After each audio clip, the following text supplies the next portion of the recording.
cuando una avalancha se desata ante tus ojos, el tiempo se detiene, la respiración se paraliza, y en ese instante queda claro: el alpinismo no es solo conquistar cimas, es poner a prueba lo que estás dispuesto a hacer por la persona que está al otro lado de la cuerda.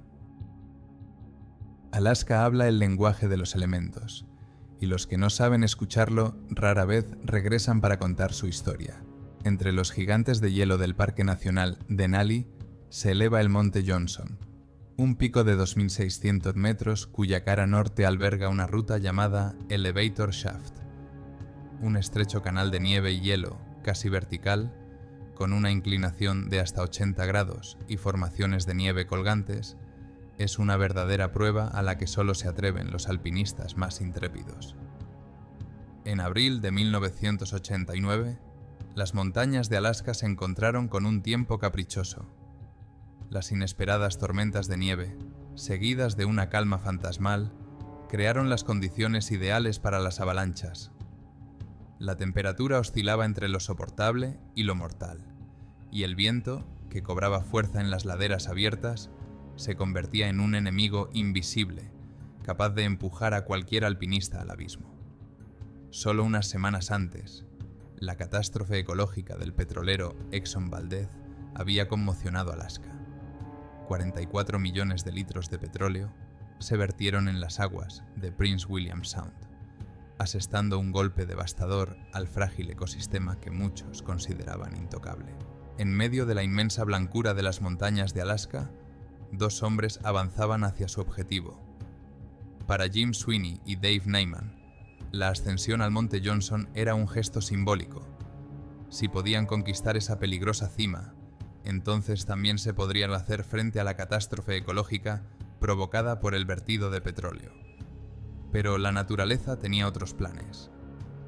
Y mientras en la cabaña Mountain House los turistas despreocupados compartían historias, en las empinadas laderas del gigante helado nacía una nueva historia, la de cómo la voluntad humana puede chocar con la implacable fuerza de la naturaleza. En el mundo del alpinismo en Alaska, Jim Sweeney destacaba como un hombre para el que no existía lo imposible. A sus 33 años era la encarnación del espíritu audaz e indomable. Tenía una impresionante lista de ascensiones a sus espaldas, pero era su enfoque rebelde de las montañas, una mezcla de tenacidad e impulsividad, lo que atraía a personas afines y provocaba inquietud entre los alpinistas conservadores. En contraposición a Jim, Dave Neyman, de 31 años, era la personificación de la meticulosidad y la tranquila seguridad. Sus movimientos en la ruta eran precisos como el mecanismo de un reloj, y sus decisiones ponderadas incluso en situaciones críticas. Si Jim era la llama de la expedición, Dave era su base, un hombre cuya fuerza interior no se manifestaba en palabras grandilocuentes, sino en una fiabilidad inquebrantable. Fue Dave quien se convirtió en el mentor de Jim, pasando miles de horas con él en ascensiones conjuntas que los convirtieron de compañeros de cuerda en hermanos de espíritu. En marzo de 1989, cuando las noticias sobre la catástrofe ecológica del Exxon Valdez inundaban las ondas, estaban sentados en un pequeño bar de Taquidna, mirando en silencio la televisión. La mancha de petróleo que se extendía por las aguas del Prince William Sound les provocó no solo ira, sino también determinación. Esa noche nació una idea. Su próxima ascensión no sería solo un logro deportivo, sino un acto simbólico, una prueba de que la pureza y la grandeza de Alaska eran más fuertes que la codicia de las empresas. Jim, sin apartar la vista de la pantalla, comparó la impotencia de los petroleros, incapaces de detener ni el petrolero ni el vertido de petróleo, con su propia capacidad para mantenerse juntos en una ruta mucho más complicada que la navegación habitual de un barco. Dave no dijo nada, pero su mirada expresaba total acuerdo y determinación. El 14 de abril, un taxi los llevó al pie del Moose's Tooth. Después de acampar en el glaciar, prepararon un equipo mínimo de escalada. Al día siguiente, la zona rocosa de la ruta resultó inadecuada para la escalada. La roca se desmoronaba literalmente en las manos. Jim, Sacudiéndose los fragmentos de los guantes, comparó la roca con un castillo de arena. Ni siquiera su optimismo innato encontraba argumentos para continuar. Los alpinistas decidieron cambiar su ruta y, en lugar de su objetivo inicial, eligieron una ruta llamada Elevator Shaft, en la cara norte del Monte Johnson. Esta ruta era un paso estrecho y empinado, con tramos de hielo casi verticales. Una prueba tan difícil como la que habían planeado inicialmente. En el campamento, Dave trazó una nueva ruta en el mapa y, tras pensarlo un poco, decidió dejar la radio. Los 700 gramos adicionales de peso parecían una carga innecesaria para una ascensión tan difícil, en la que cada gramo cuenta. Esta decisión, tomada para facilitar la subida, jugaría un papel fatal en su historia. El 17 de abril salieron a explorar bajo un cielo gris y pesado. Durante la travesía a pie de esquí hacia el Monte Johnson, tuvieron que lidiar con nieve punzante y fuertes vientos. Durante unos minutos, la montaña quedó completamente oculta por la ventisca, pero luego reapareció de repente.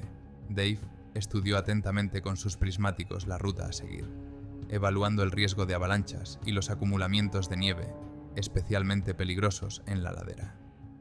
Las recientes nevadas habían aumentado considerablemente el peligro de avalanchas, pero decidió que la ascensión era posible si salían temprano por la mañana, antes de que el sol derritiera y desestabilizara la capa de nieve.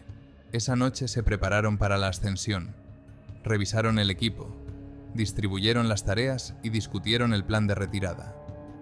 A su alrededor se extendía un mundo de glaciares y montañas, impregnado de esa extraña calma que a menudo precede a las duras pruebas. La mañana del 19 de abril lo recibió con un cielo despejado y frío, condiciones ideales para el ascenso. Tras dejar los sacos de dormir en el campamento de altura, a 200 metros sobre el glaciar, Jim y Dave comenzaron a las 5 de la mañana el ascenso hasta la base del Elevator Shaft, con la intención de completarlo en un solo día. Hasta el amanecer, caminaron por la nieve a la luz de las linternas. A las 7:30 llegaron al inicio de la ruta y se detuvieron a esperar los primeros rayos de sol.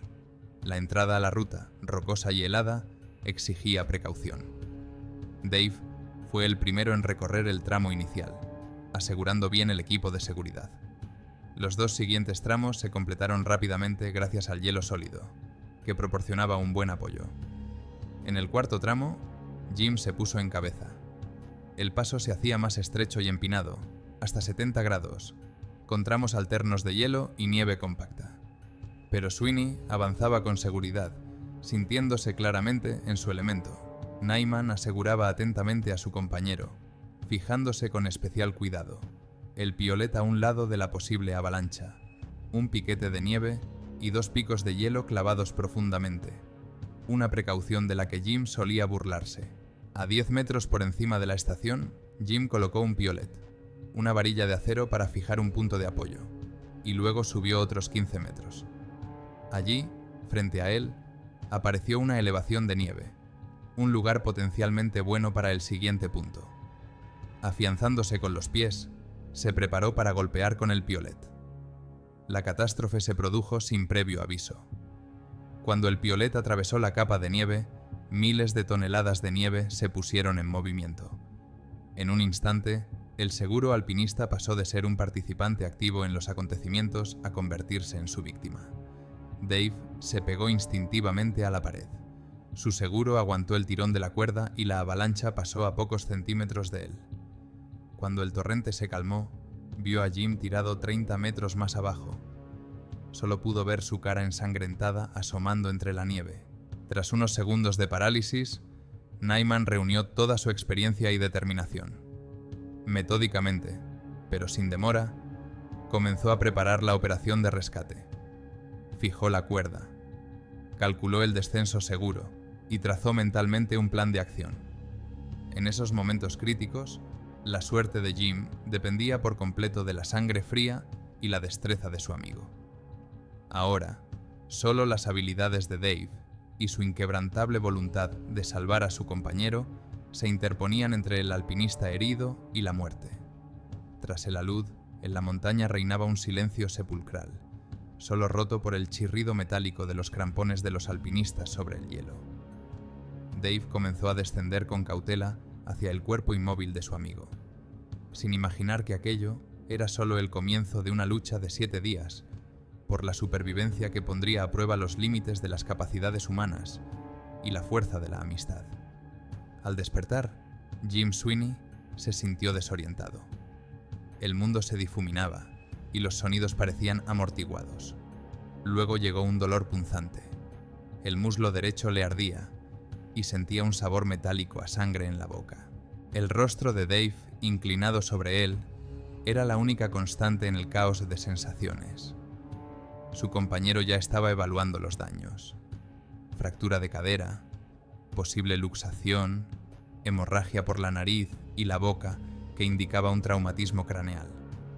El casco agrietado le recordaba lo cerca que había estado Jim de la muerte, a solo unos centímetros de las afiladas rocas.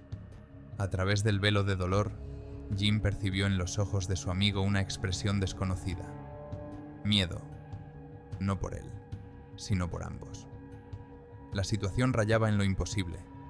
Un herido grave a 1700 metros de altura, lejos de las rutas, sin comunicación, entre laderas propensas a avalanchas. Nyman actuó sin dudarlo. La primera prioridad era bajar a Jim a un lugar más seguro. Se necesitaron 6 agotadoras horas para bajar a su compañero inmóvil por la empinada pared.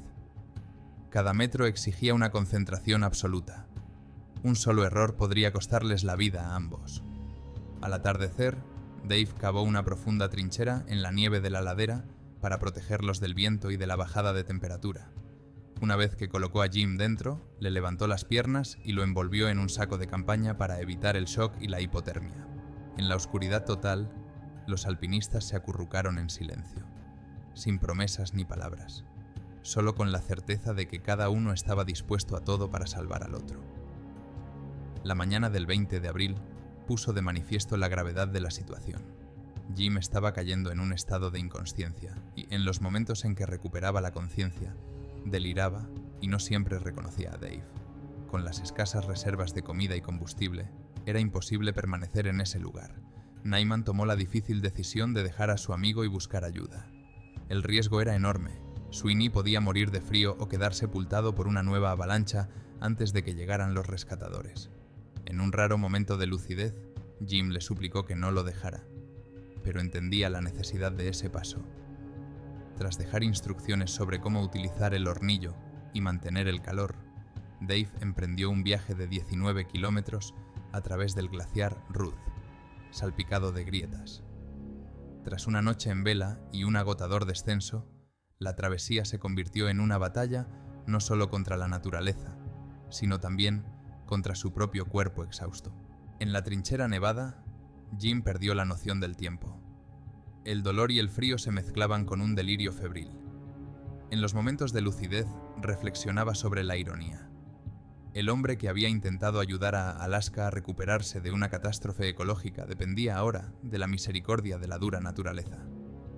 En un estado semidelirante, ante él aparecían imágenes: pájaros cubiertos de petróleo, hielo brillante, los rostros de sus amigos que los esperaban. A veces le parecía oler el océano entre la nieve infinita.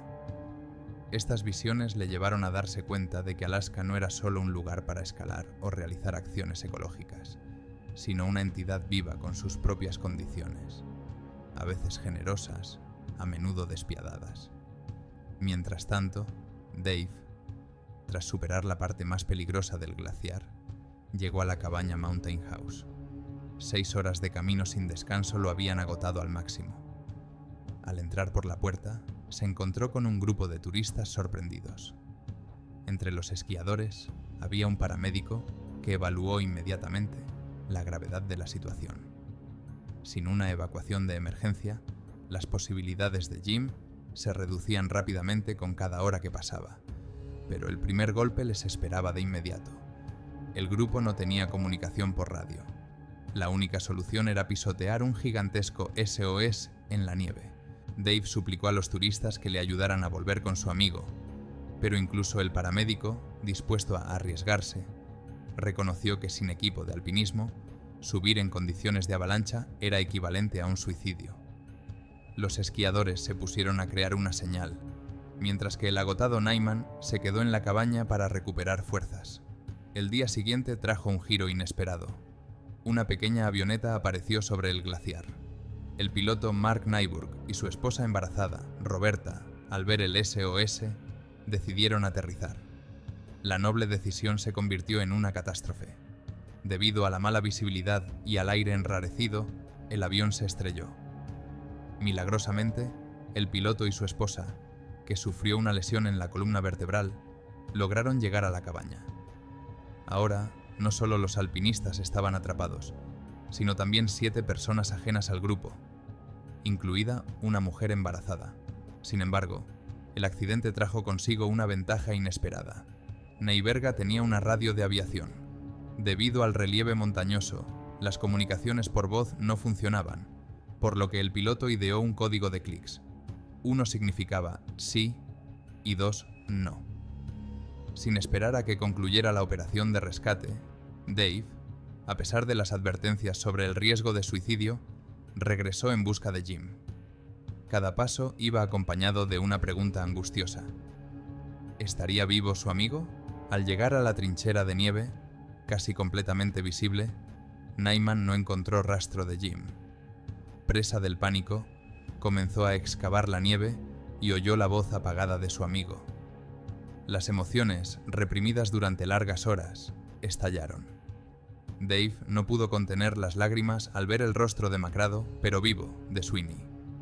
El tercer y cuarto día en la montaña se convirtieron en una batalla contra los elementos. La tormenta de nieve que comenzó el 22 de abril se convirtió en una tormenta en toda regla con vientos huracanados que amenazaban con destruir su frágil refugio. Hacia la medianoche del 23 de abril, oyeron el rugido sordo y creciente de una avalancha, un sonido que provoca un miedo primitivo en cualquier alpinista. En la oscuridad, acurrucados unos contra otros en la estrecha cueva de nieve, solo podían esperar, sin saber si su refugio se encontraría en el camino de la avalancha. En esos momentos de impotencia, ambos comenzaron a rezar. Incluso Dave, normalmente racional y reservado, susurraba palabras pidiendo un día más de vida. Jim, superando el dolor, se unió a él. Sus voces en voz baja se ahogaban en el estruendo de la nieve que caía. La mañana los encontró vivos, pero en una situación aún más desesperada. La avalancha pasó a pocos metros, cubriendo parcialmente el refugio. Durante todo el tiempo que pasaron en la montaña, solo comieron unas cucharadas de mezcla seca. La ropa empapada les quitaba el último calor. Jim insistió en bajar al glaciar, donde había más posibilidades de que los rescatadores los vieran. Dave, evaluando el riesgo de una nueva avalancha, dudaba. El agotamiento agudizó las emociones y se desató una discusión entre los amigos. En medio del conflicto, Jim propuso una idea que sorprendió a ambos por lo inesperado. Le prometió a Dave un filete en el restaurante Double Muskie si lo bajaba de la montaña. Esa broma al borde de la muerte alivió la tensión. Dave, sonriendo, precisó el tamaño, 36 onzas, que esperaba recibir por su trabajo. Este momento de humor fue decisivo. Nyman comprendió que, a pesar de los riesgos, el descenso era su única oportunidad. Las siguientes 17 horas se convirtieron en un infierno. Dave abrió camino metódicamente, compactando la nieve para que Jim pudiera descender con seguridad, arrastrado en un saco de campaña. Cada metro era un esfuerzo increíble. Jim, superando el dolor, solo podía animar a su amigo. Es curioso que incluso ahora Sweeney volviera al tema del Exxon Valdez, comparando su lucha con la lucha de la naturaleza contra la contaminación. La misión ecológica seguía teniendo sentido para él, incluso al borde de la muerte. Cuando faltaba menos de medio kilómetro para llegar al glaciar, una nueva avalancha los cubrió a ambos. En el caos de la nieve, perdieron el control y comenzaron a deslizarse hacia abajo, directamente hacia una grieta de 150 metros en el glaciar. La caída parecía inevitable. En ese momento, Jim, envuelto en una extraña mezcla de desesperación y desafío, gritó al vacío que estaba dispuesto a soportar más pruebas, Ese grito pareció activar las últimas gotas de su voluntad de vivir. Por milagro, ambos se encontraron en una estrecha cornisa nevada, a 90 metros del borde de la grieta. Habiendo perdido el último piolet, se aferraron a la nieve con las manos, avanzando centímetro a centímetro por la pendiente de 70 grados. Al salir de la grieta, Jim, sintiendo la euforia del rescate, propuso continuar inmediatamente el descenso. Pero Dave insistió en la precaución, consciente de que el glaciar estaba plagado de grietas invisibles. El contraste entre el enfoque emocional de Jim y el pragmatismo de Dave creó una sinergia que les permitió sobrevivir donde la mayoría se habría rendido. Con cada paso agonizante hacia el glaciar, quedaba más claro que su fuerza no solo residía en su resistencia, sino también en sus estilos de supervivencia complementarios. Tras 7 días de lucha, agotados hasta el límite, llegaron a una zona abierta del glaciar. La salida a un territorio relativamente seguro puso fin al segundo acto de la prueba. El capítulo final del drama aún estaba por llegar, y en él desempeñaría un papel clave un breve claro en el cielo que permitió a los helicópteros de rescate descubrir a 2 personas que habían desafiado a Samarite a la muerte, y por el momento habían ganado la batalla. Al 7º día, el 26 de abril, Jim y Dave habían llegado al límite de sus fuerzas. Sus cuerpos, agotados por las temperaturas extremas y la falta de alimentos, funcionaban con las últimas reservas. En una semana, solo habían consumido unas cucharadas de comida y nieve derretida. La ropa empapada hacía tiempo que no les protegía del frío, y el saco de dormir en el que Dave arrastraba a su amigo estaba destrozado por los afilados salientes de hielo. En la cabaña Mountain House, Mark Nyber se inclinó sobre una radio aeronáutica. Su esposa embarazada, Roberta, yacía a su lado con la espalda lesionada. Utilizando un código sencillo de clics, 1 para sí y 2 para no, el piloto transmitía las coordenadas a un avión que sobrevolaba la zona. Era un método de comunicación primitivo, pero eficaz en condiciones en las que el relieve montañoso bloqueaba las señales de voz. En Taquitne, el servicio del Parque Nacional coordinaba la operación de rescate con helicópteros militares Chinook, pero la densa nubosidad que se había mantenido durante una semana les impedía acercarse al lugar del desastre. Al mediodía, ocurrió lo que se podría llamar un milagro o una coincidencia. Las nubes sobre el Monte Johnson se disiparon inesperadamente, abriendo una breve ventana de oportunidad. Los rayos del sol, que por primera vez en muchos días atravesaron el velo, iluminaron 2 pequeñas figuras sobre el fondo blanco del glaciar. Al ver el avión acercándose, los alpinistas experimentaron una sensación que solo pueden comprender aquellos que se han encontrado al borde de la vida y la muerte. Jim, superando el dolor, vio en ello un símbolo de su misión ecológica. Al igual que el sol se había abierto paso entre las nubes, la naturaleza de Alaska se recuperaría algún día del daño causado. El avión dio varias vueltas, balanceando las alas, en señal de que los había visto. Para Dave, que había contenido sus emociones durante toda la semana, fue un momento de liberación. Las lágrimas de alivio finalmente brotaron, cuando todo el peso de la responsabilidad, los cientos de decisiones y el agotamiento físico se abatieron sobre él al mismo tiempo. Jim, fiel a su carácter, pidió con humor a su amigo que se controlara. Los verdaderos héroes no deben ser sorprendidos por los rescatadores en un momento de debilidad. Dave solo hizo un gesto con la mano, sabiendo que detrás de la broma se escondía una profunda gratitud. En la cabaña, Nyberg recibió la confirmación de que los aviones de búsqueda habían avistado tanto a los alpinistas como al grupo en el refugio. Los helicópteros Chinook que esperaban en Taquitne despegaron inmediatamente, y los esquiadores comenzaron a prepararse para la evacuación. Pronto aparecieron en el cielo las siluetas de los helicópteros militares. Su estruendo, normalmente molesto, ahora sonaba como la música más hermosa. Los pilotos maniobraban con maestría entre los picos, demostrando la habilidad necesaria para trabajar en las condiciones extremas de Alaska. La operación de rescate se dividió en 2 direcciones, El primer helicóptero se dirigió hacia Jim y Dave, en el glaciar, y el segundo hacia la cabaña Mountain House, en busca del resto de los heridos. Aterrizar en la superficie irregular del glaciar era arriesgado debido al polvo de nieve que dificultaba la visibilidad, pero la experimentada tripulación lo logró. Los médicos comenzaron inmediatamente a evaluar el estado de los alpinistas. El diagnóstico de Jim fue grave: fractura de cadera, posible luxación de la articulación coxofemoral, congelación, agotamiento y deshidratación. Dave se encontraba en mejor estado, aunque sufría de fatiga extrema y congelación inicial en los dedos. Los médicos inmovilizaron la pierna de Sweeney, le administraron hidratación intravenosa y envolvieron a ambos en mantas térmicas. El contraste entre el calor del helicóptero y el infierno de la semana anterior era tan grande que la realidad parecía casi surrealista. Durante el vuelo a Talkeetna, Jim, a pesar de los analgésicos, permaneció semiconsciente, alternando la mirada entre el rostro de su amigo y las montañas que se deslizaban debajo. Esos picos, que hasta hacía poco habían sido su prisión, ahora parecían extrañamente lejanos, como de otro mundo.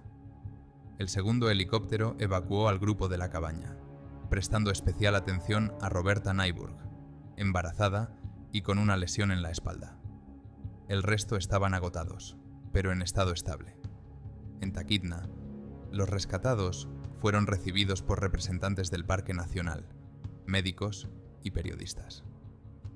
La historia de supervivencia en condiciones extremas ya había llamado la atención de los medios de comunicación, especialmente en el contexto de la catástrofe ecológica del Exxon Valdez. Las personas que luchaban por la pureza de Alaska se convirtieron en víctimas de su implacable naturaleza.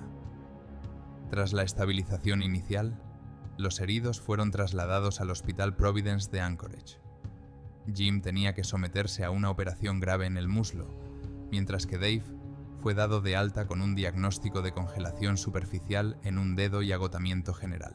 Cuando descargaron la camilla, con Jim en la azotea del hospital, lo recibieron sus amigos, familiares y miembros de la comunidad ecologista de Alaska. Para estos últimos, el rescate de los alpinistas no solo fue una alegría personal, sino también una victoria simbólica en el contexto de la lucha por la conservación del patrimonio natural. La historia del ascenso al Monte Johnson transformó la vida de todos los participantes. Jim Sweeney, tras la operación y la rehabilitación, no recuperó la movilidad completa de la cadera, pero eso no le desanimó. Al cabo de un año volvió a las montañas, eligiendo rutas menos difíciles. El principal cambio para Sweeney fue replantearse el papel del alpinista en la protección de la naturaleza. Reflejó su experiencia en el libro A Thousand Prayers, en el que traza un paralelismo entre su experiencia personal y los retos ecológicos de Alaska. El libro fue aclamado y se convirtió en una importante voz en defensa del ecosistema ártico. Dave Niemann fue galardonado con la medalla Carnegie por su heroísmo, pero para él fue más importante la transformación interior. Al enfrentarse a los límites de su resistencia, reevaluó sus prioridades y el alpinismo pasó a un segundo plano en favor de su familia. Aunque siguió escalando montañas, se volvió más cauteloso y nunca olvidaba la radio. La amistad entre los alpinistas se profundizó hasta alcanzar un entendimiento especial, solo accesible a quienes han mirado juntos a la muerte a los ojos. Rara vez hablaban de los 7 días en la montaña, pero la cena anual en el Double Muskie se convirtió en una tradición que simbolizaba no la fecha del rescate, sino la indestructibilidad de los lazos humanos. Roberta Nyburg dio a luz a un niño sano 8 semanas después del accidente. La decisión de Mark de aterrizar, dictada por el altruismo, salvó indirectamente la vida de los alpinistas, ya que sus señales de radio ayudaron a los equipos de rescate a localizar la zona de búsqueda. Los esquiadores volvieron a su vida normal, pero su SOS pisoteado y su intento de ayuda pasaron a formar parte de la historia del rescate, demostrando cómo la supervivencia depende de una cadena de coincidencias y buenas intenciones. Para la comunidad alpinista, el caso supuso un punto de inflexión. El Servicio de Parques Nacionales hizo obligatorio el uso de medios de comunicación para las ascensiones en zonas remotas. La historia de Jim y Dave pasó a los libros de texto de alpinismo, recordando que incluso los profesionales pueden subestimar la fuerza de la naturaleza. Esta historia tuvo un profundo impacto en la conciencia pública, en una época en la que el vertido del Exxon Valdez planteaba cuestiones sobre el equilibrio entre la economía y la ecología. La lucha de los alpinistas se convirtió en una metáfora de la batalla por la conservación de la naturaleza. Su objetivo de llamar la atención sobre la fragilidad del ecosistema de Alaska se cumplió de una manera imprevista. Hoy en día, Elevator Shaft atrae a alpinistas, pero estos suben con el mejor equipo y comunicación obligatoria. La historia de Jim y Dave nos recuerda que, a veces, el mayor reto no es alcanzar la cima, sino volver de ella con vida y manteniendo los valores que nos llevaron a la montaña. La historia de Jim Sweeney y Dave Niemann nos hace reflexionar sobre la esencia misma de las relaciones humanas. ¿Qué harías tú en el lugar de Dave? ¿Dejarías a tu amigo sabiendo que es su única oportunidad? ¿O te quedarías arriesgándote a morir juntos? ¿O tal vez nunca habrías emprendido una ruta tan arriesgada sin una radio? Es curioso que las decisiones más importantes de nuestra vida a menudo se toman en fracciones de segundo. Un movimiento del piolet, una palabra dicha en el momento adecuado, y el destino cambia para siempre. Para Jim y Dave, fue una broma sobre un filete lo que marcó la diferencia entre la vida y la muerte. ¿Alguna vez te has encontrado en una situación en la que el humor te ha salvado del pánico? ¿O tal vez ha habido alguien en tu vida dispuesto a arriesgarlo todo por ti? Comparte tus historias en los comentarios. Si te ha gustado esta historia, no olvides darle a me gusta al vídeo, ya que esto ayudará a los algoritmos a promocionarlo en las recomendaciones. Suscríbete al canal para no perderte las próximas historias emocionantes sobre la resistencia, el coraje y los límites reales de las capacidades humanas. Cuídate y hasta la próxima.